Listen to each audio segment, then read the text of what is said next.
La Cámara de Diputados aprobó el mes pasado el proyecto de ley de financiamiento de partidos políticos. La norma, que venía discutiéndose desde el inicio de la legislatura y fue acompañada por la gran mayoría del espectro político, avanza sobre la legislación vigente hasta el momento, que venía del año 2009.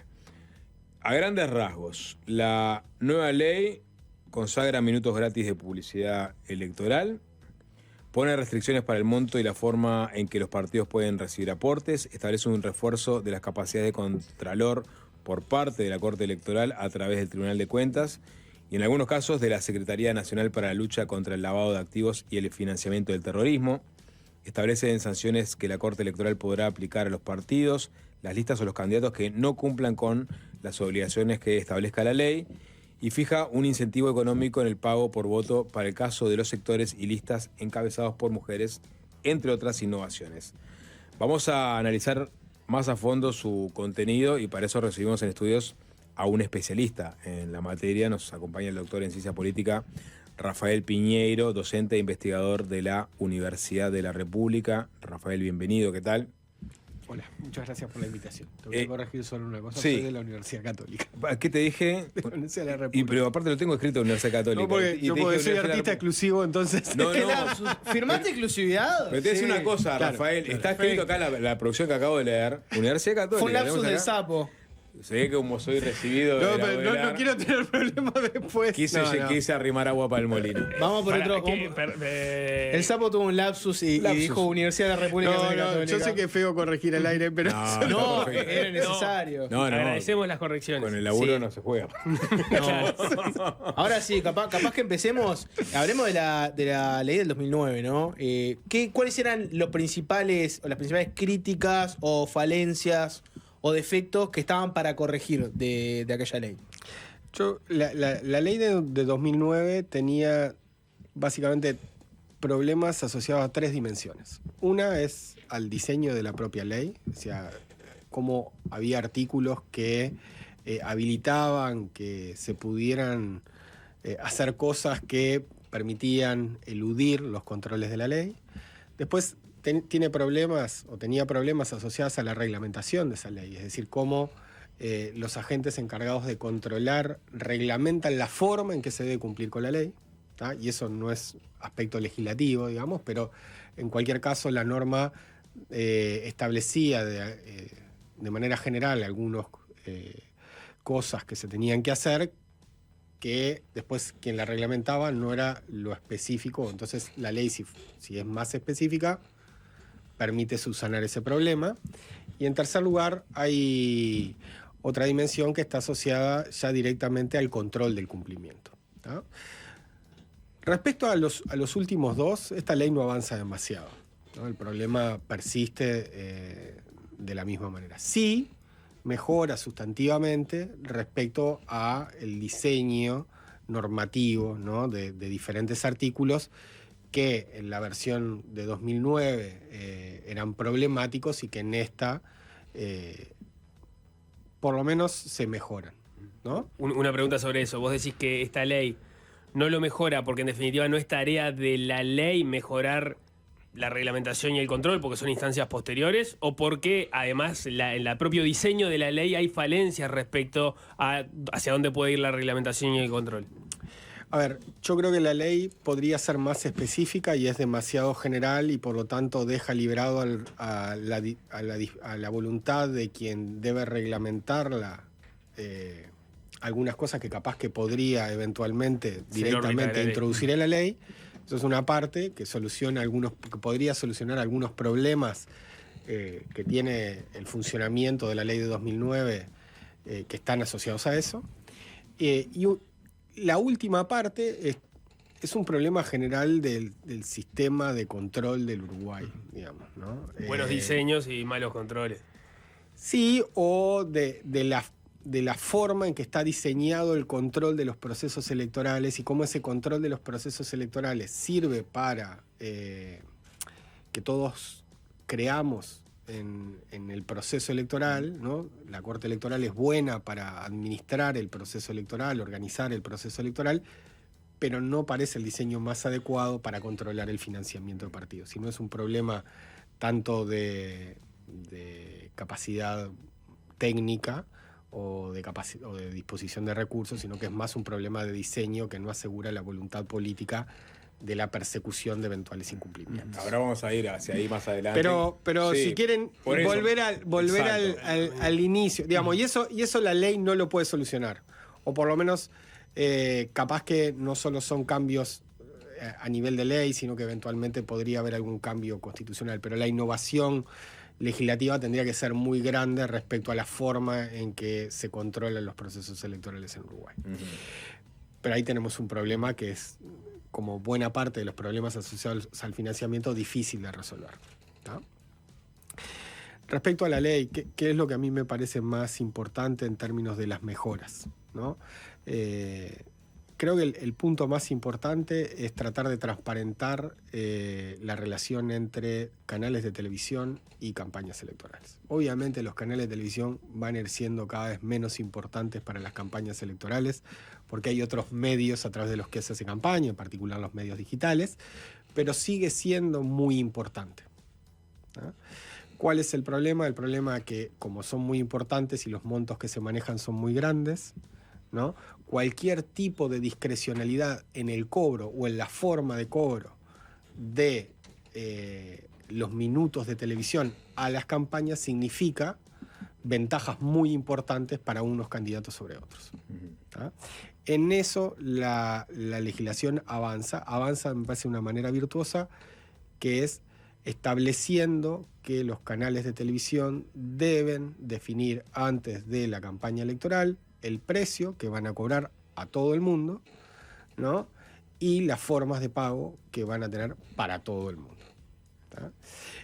Y ahí... O sea que va a pagar lo mismo alguien que contrata 2 minutos de pauta que contrata 100 minutos. Y 2 que contratan 100 minutos también van a pagar lo mismo, que eso es lo más importante. También, bueno, y 2 que contratan...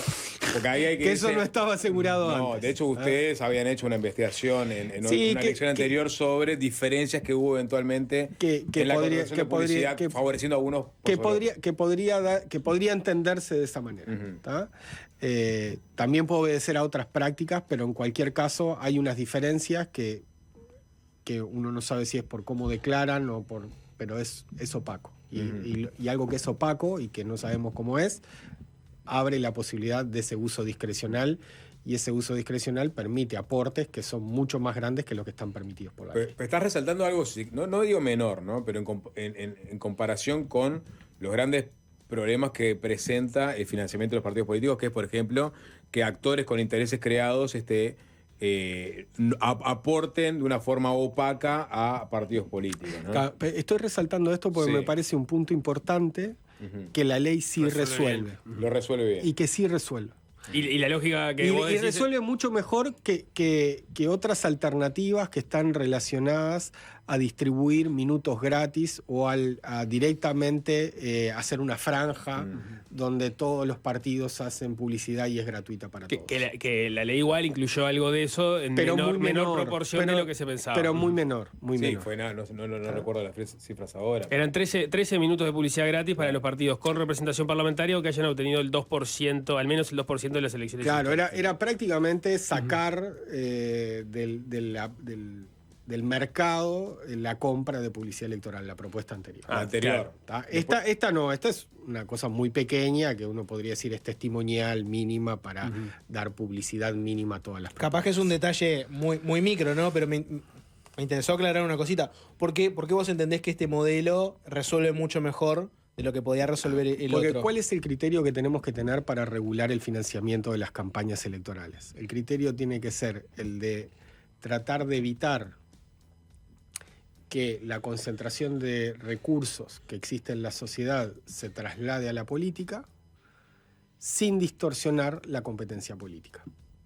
¿Ah? ¿Qué quiere decir distorsionar? Que si yo distribuyo entre los diferentes partidos publicidad electoral gratuita, la tengo que hacer en base a algún criterio. ¿Ah? Y algún criterio que es proporcional a una elección o a algunas elecciones anteriores, y eso tiene grandes efectos de congelamiento sobre el sistema de partidos. En Uruguay en particular tiene grandes posibilidades de congelar la competencia más importante que existe en Uruguay, que es dentro de los partidos. ¿tá? ¿Y por qué queremos sistemas de partidos competitivos? Queremos sistemas de partidos que tengan altos niveles de competitividad, porque eso es lo que asegura que los partidos estén atentos de las preferencias de los ciudadanos.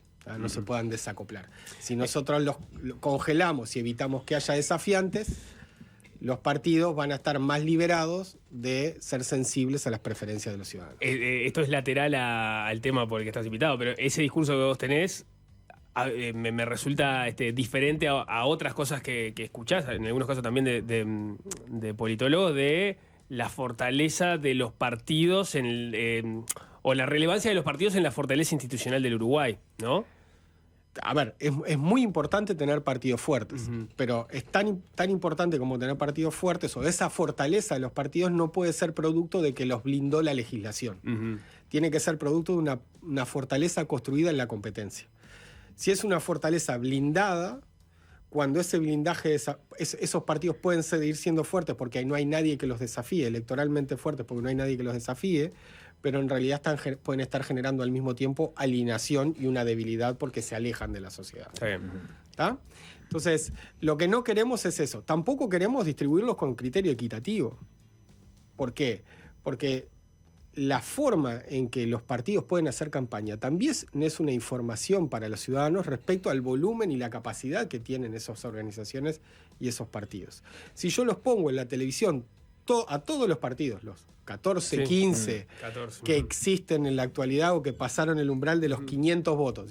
Si por pasar el umbral de los 500 votos todos van a tener 3 minutos todos los días en la televisión nacional y va a tener el mismo tiempo, ¿no? Un partido que pasó apenas los 500 votos, que partidos que ya están establecidos desde hace mucho tiempo, estamos distorsionando. Sin ser despreciativo o intentando no serlo, capaz que pasa en otros países que vos ves que tienen legislaciones de ese estilo, que hay muchas candidaturas que son casi que una candidatura chiste, donde ves payasos, personas que son artistas, o que tienen algo para vender que, como pasaron el umbral de mínimo, tienen publicidad gratuita y a veces ni siquiera la usan para hacer política, la usan para potenciar su imagen pública o cosas así. Sí, digamos, cualquier combinación de esas cosas que puedan ocurrir, vos no querés que se te metan en la política. Entonces, ¿qué es lo mejor? Lo mejor es tratar de generar equidad en la competencia, evitando que en un mercado tan importante como el mercado de la publicidad electoral, no haya desventajas. Y me quedo pendiente, porque obviamente esta ley va sobre la televisión, porque entre otras cosas puede interferir a través del organismo competente en el espectro radioeléctrico. Pero y eso es importante y es una innovación de esta ley, ¿no? Que incluye la URSEC, pero también demanda a los que están regulados, es decir, a los canales, a declarar cuál fue el tiempo que emitieron, qué publicidades y quién la contrató. Exacto, pero obviamente no ataca ese otro gran mar de publicidad que es el mundo de Internet, ¿no? O sea, y ahí se puede innovar en algo, o ahí ya es una batalla que no puedes dar porque es imposible tener un brazo fiscalizador en grandes corporaciones globales.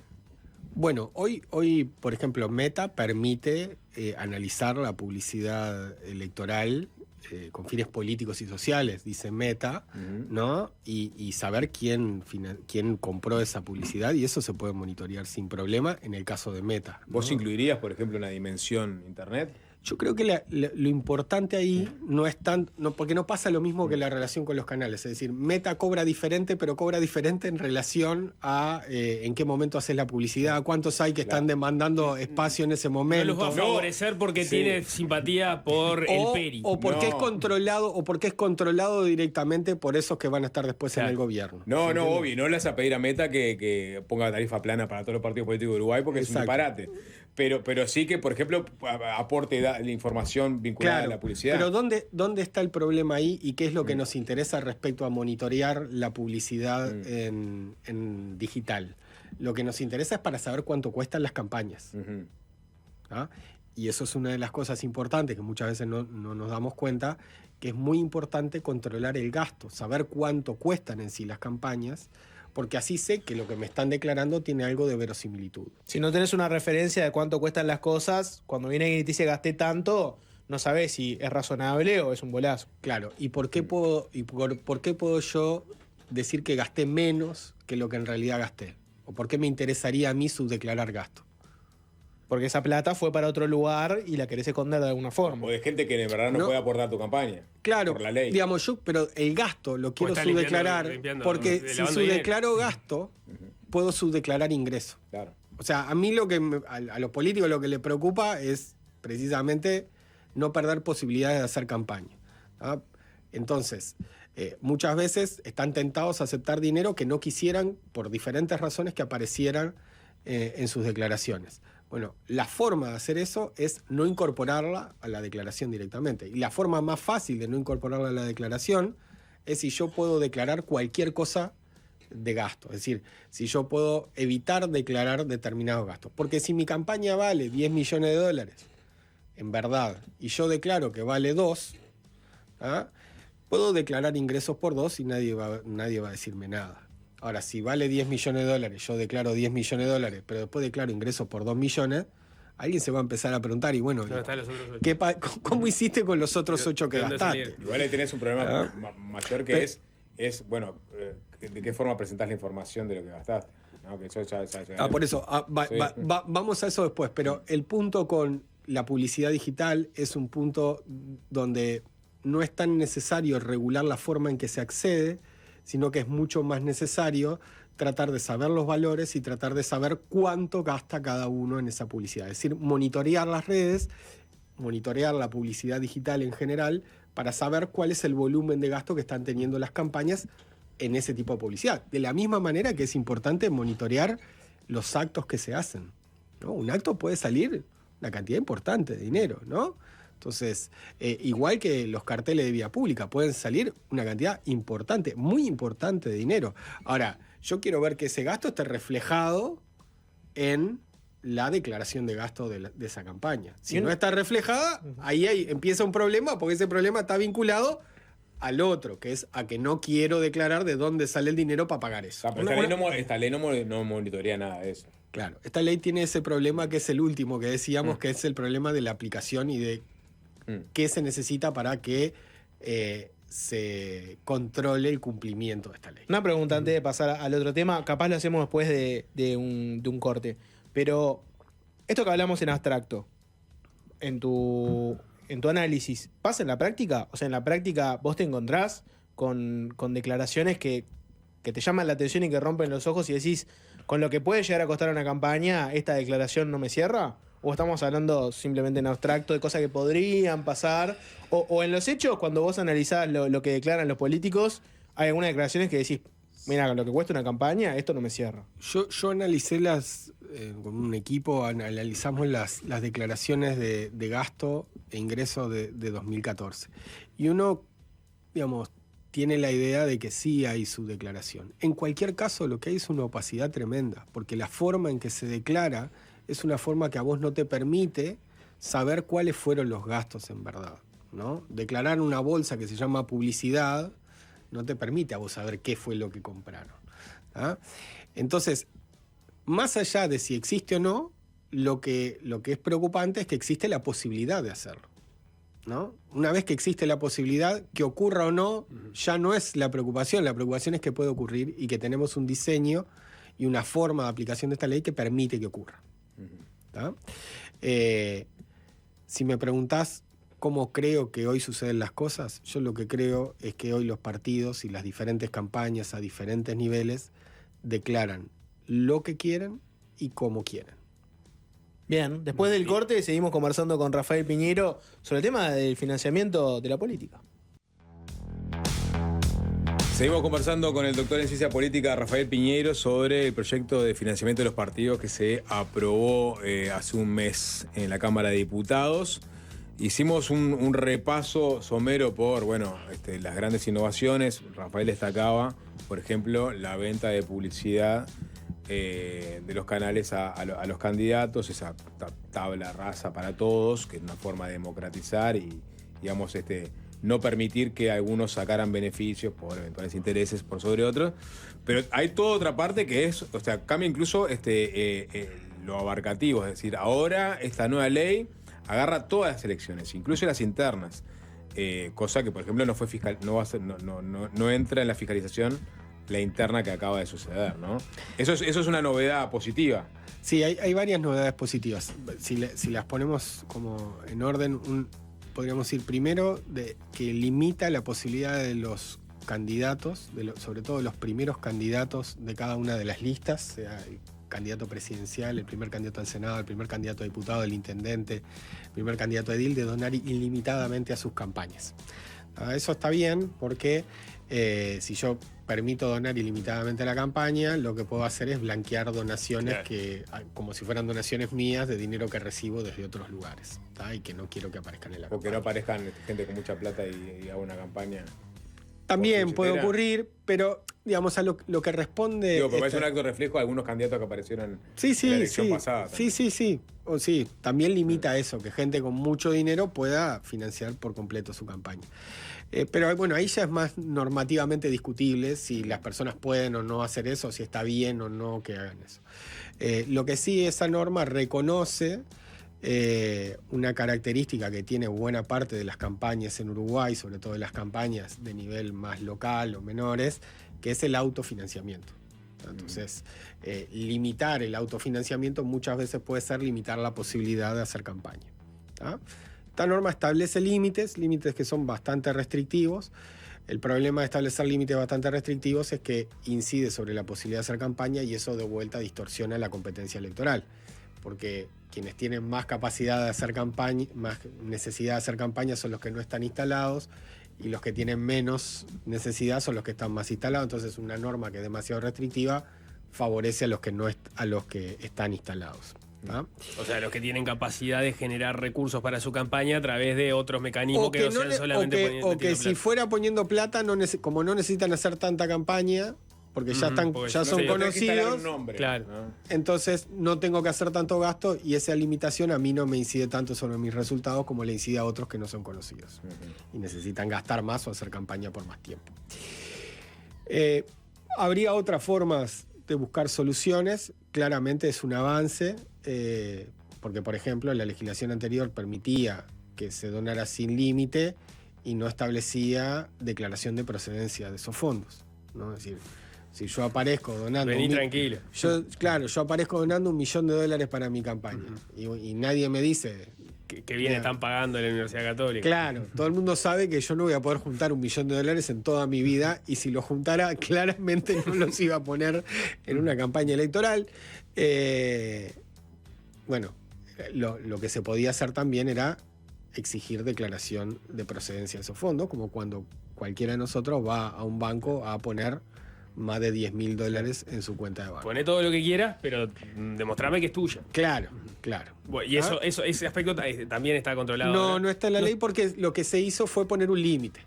Un límite que... ¿Cuánto es? Creo que son $120.000, que es lo máximo para el candidato presidencial, que son límites bastante restrictivos. Ahí que bajan paulatinamente según el nivel de la candidatura, ¿no? El candidato presidencial puede donar lo máximo, después menos el primer candidato al Senado y menos el primer candidato a diputado. Bien. ¿Cuánto cuesta una campaña hoy en día? Porque creo que estamos hablando a veces de todo esto y no tenemos. Bueno, ahora que tiraste el límite, el gran problema- no termino de entender si como es bastante restrictivo. El gran problema es que no lo sabemos. ¿Cuánto Ese es un gran problema, Bien. es que no lo sabemos. Discusión Y es un metodológica. problema y es un problema para regular. ¿No? Si yo quiero fijar límites que no sean distorsivos de la competencia electoral, tengo que saber cuánto sale una campaña. La verdad, no tengo idea. Te cambio la pregunta. Pará, ¿Cuánto se declara? te puedo dar Un estimativo. Te puedo dar algo que es un poquito más cercano a la realidad. Con algunos alumnos de la Universidad Católica hicimos un podcast sobre las elecciones internas, pero mirándolas desde candidatos de listas pequeñas.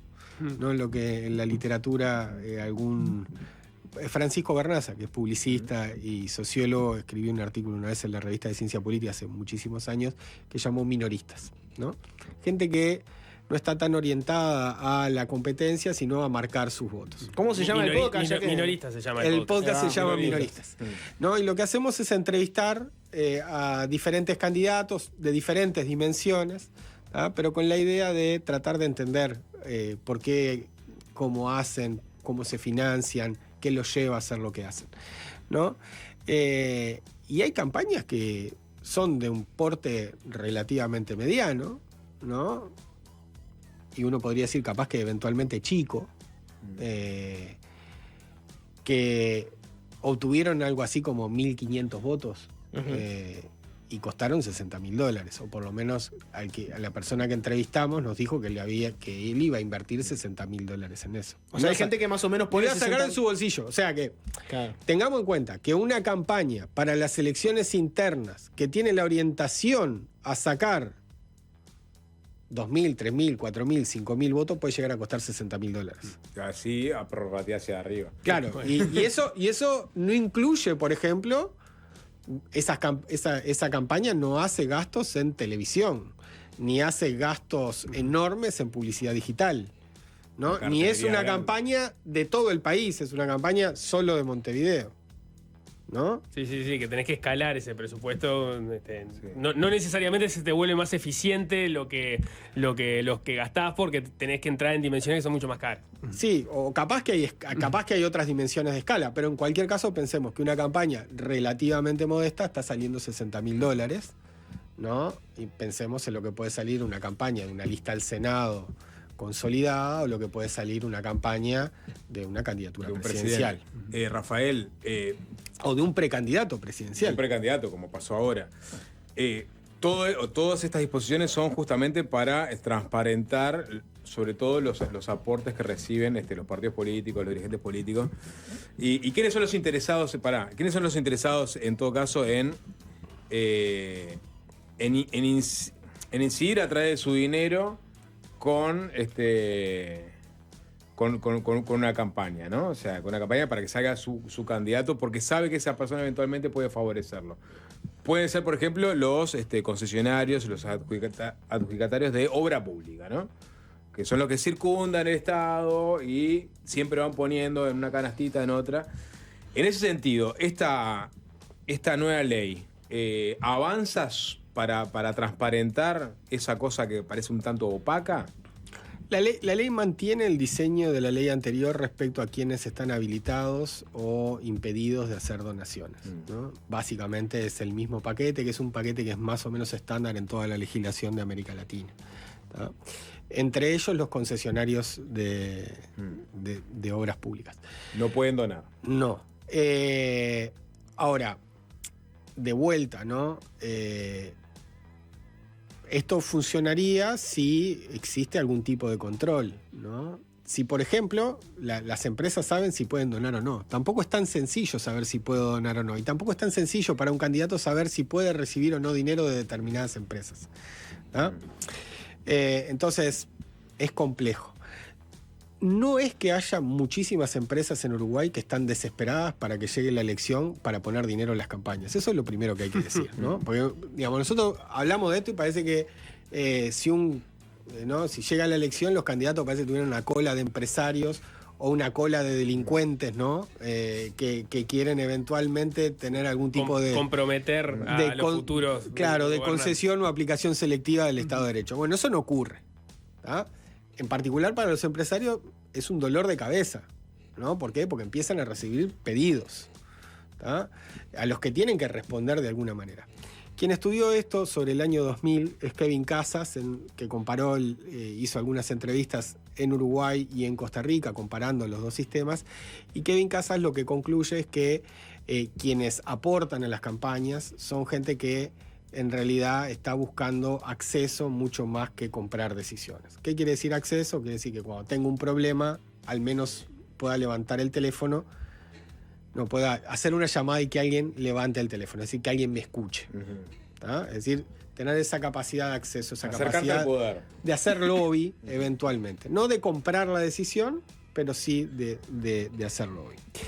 ¿Cuál es el criterio que deberíamos tener con el cual regular esto para estimular determinadas donaciones? ¿Qué donaciones queremos estimular? Queremos estimular donaciones que se parezcan mucho más a participación. La donación a los partidos políticos y a las campañas políticas es participación política, tenemos que entenderla de esta manera, y por lo tanto tenemos que tratar de regular de una manera que se estimulen esas donaciones y se desestimulen otras que se parecen a inversiones. Es decir, que yo estoy poniendo para recibir un retorno directo. No estoy poniendo para que determinadas políticas se lleven adelante, sino que estoy poniendo para que determinada política que a mí me favorece, en el momento se tome la decisión pensando en mí. ¿Ah? Entonces, las donaciones privadas no están mal. Lo que hay que estimular son las donaciones privadas que se parecen a participación política y desincentivar aquellas que se parecen a inversiones. Pero ¿cómo regulás la Bueno, voluntad de la parte lo primero es monto. Lo primero es monto. Yo tengo que restringir el monto de la donación, ¿no? O sea, el dicho de que cuando la limosna es grande hasta el santo desconfía, bueno, es así, y entonces hay que poner un tope bastante severo, ¿no? Queremos donaciones pequeñas, no queremos donaciones grandes. Segundo, no queremos donaciones de empresas, y esto se discutió bastante respecto a cuando esta ley estaba en discusión, ¿no? Las empresas no tendría sentido, no tienen preferencias políticas las empresas, ¿no? ¿Quiénes tienen preferencias políticas? ¿Quiénes queremos que participen en la política? Los ciudadanos. Entonces yo no tengo problema si alguien es CEO o dueño de una empresa y quiere donar a un partido, ¿ah? O a una campaña. El problema es cuando la empresa tiene determinadas preferencias y quiere donar. Eso ya no me parece que deberíamos habilitar a las empresas a participar en el proceso político. Por lo menos a participar en el proceso político de esa manera. Rafael, una consulta. Nos estamos quedando sin tiempo, pero cortito. En otros países, yo que conozco más, capaz es en Estados Unidos, ¿no? Se estila mucho, tiene un sistema igual que tiene 1000 cosas perversas de las que podemos hablar todo el día, pero se estila mucho más la contribución, la donación de parte de asociaciones que tienen claros fines ideológico-políticos, ¿no? Ya sean colectividades, ya sean grupos que tienen un lobby transparente. Acá ¿cómo es eso? Si yo quiero tener... Acá es al revés. Claro. Es paradójico, ¿no? Porque yo le permito donar a una empresa, pero no le permito donar a la cámara empresarial que agrupa a esa empresa o a otras empresas del sector, cuando en realidad la Cámara Empresarial sí tiene preferencias políticas y sí es razonable que participe del proceso Hagan político. una vaquita, muchachos, y aporten. Igual me perdí En toda América Latina eso está prohibido. O sea, en toda América Latina se prohíbe donar a asociaciones profesionales, a sindicales, a cámaras empresariales, a iglesias. Pero ¿no? para vos ahí no verías un problema. Yo creo que si vamos a permitirle A las donar empresas, a personas, permitirle sindical. si vamos a permitirle donar a personas jurídicas, permitámoselo a todos, porque es mucho más razonable que ese tipo de personas jurídicas donen que a las empresas. Pero, y lo que entendés es que en todo caso la que debería es la persona física y no la persona jurídica. O sea, el director de la empresa quiere... Muchos países han ido por ese camino. Costa Rica en particular ha eliminado las donaciones de empresas y solo son donaciones de individuos. En particular. Tenemos que cerrar, pero antes, porque quedó manca la parte del contralor, ¿no? O sea, esta nueva ley avanza, digamos, en las potestades de quienes controlan, pero no en lo que piden a los partidos que presenten para controlar, que eso me parece que es clave para vos. Para que tengan una idea, esto que yo dije, que los partidos declaran como quieren y lo que quieren, es básicamente así, y no tienen que presentar, por ejemplo, ningún soporte documental de ningún tipo de las transacciones que aparecen, en realidad no aparecen, digamos, de los gastos que aparecen en sus declaraciones de gasto, por ejemplo. Claro. ¿Tá? Eso, digamos, ahora... Lo que ¿No se explica por qué no aparece eso en la legislación? No, claro. ¿No? La legislación podría avanzar y decir, bueno, para gastos de más de tanto debería mantenerse registro documental que puede ser solicitado por la Corte Electoral. ¿Ah? Cuando la gente dice, no, en realidad la Corte Electoral no tiene capacidad de hacer auditoría y entonces esta ley avanza porque se le permite pedir a la Corte Electoral que pida asistencia técnica al Tribunal de Cuentas. Bueno, si no hay soporte documental, no hay auditoría que hacer. No importa que venga el Tribunal de Cuentas, TEA o la empresa o Pricewaterhouse a hacer la auditoría. ¿Tá? Lo segundo es que no solo alcanza con auditoría. Si pensamos que con auditoría nos va a alcanzar, no nos alcanza con auditoría, tenemos que hacer monitoreo. Básicamente monitoreo es saber lo que gastan las campañas y saber cuánto cuesta lo que gastan las cosas que invierten las campañas. Sin eso no tiene ningún sentido ni siquiera la auditoría. Bien. Y estamos recontra lejos de eso, y en particular estamos recontra lejos de eso, no solo porque capaz que todavía los actores políticos no se dieron cuenta de que eso es lo que hay que hacer, sino en particular porque la Corte Electoral, con el diseño que tiene, que básicamente es una composición política donde sus ministros son muy dependientes de los partidos, ¿no? Es difícil que allí exista voluntad política para perseguir, para controlar el cumplimiento y perseguir eventuales incumplimientos. Clarito. Rafael Piñero, muchas gracias por estos minutos. No, gracias a ustedes por la invitación. Fácil desviarse.